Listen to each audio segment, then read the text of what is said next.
পুনরায় আমার উপর আস্থা ভরসা বিশ্বাস দল রাখার জন্য প্রথমেই আমাদের দলনেত্রী মমতা বন্দ্যোপাধ্যায়কে আমার প্রণাম এবং আমাদের দলের সেনাপতি অভিষেক বন্দ্যোপাধ্যায়কে আমার অনেক অনেক শুভেচ্ছা।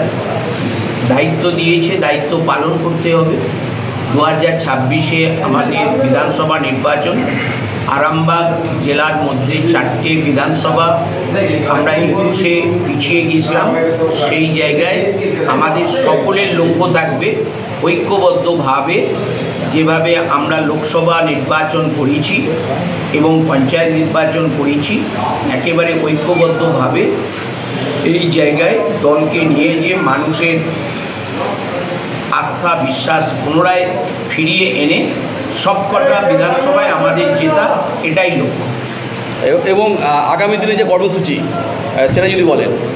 আগামী দিনের কর্মসূচি আপনারা ইতিমধ্যে জানেন যে আইপ্যাক আমাদের দলকে কিছু গাইড করছে।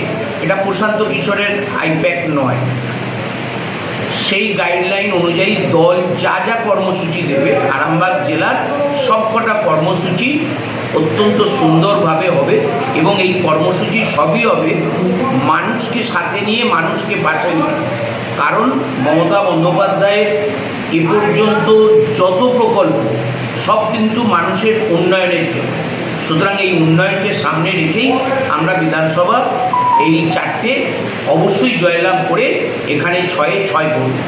ধন্যবাদ।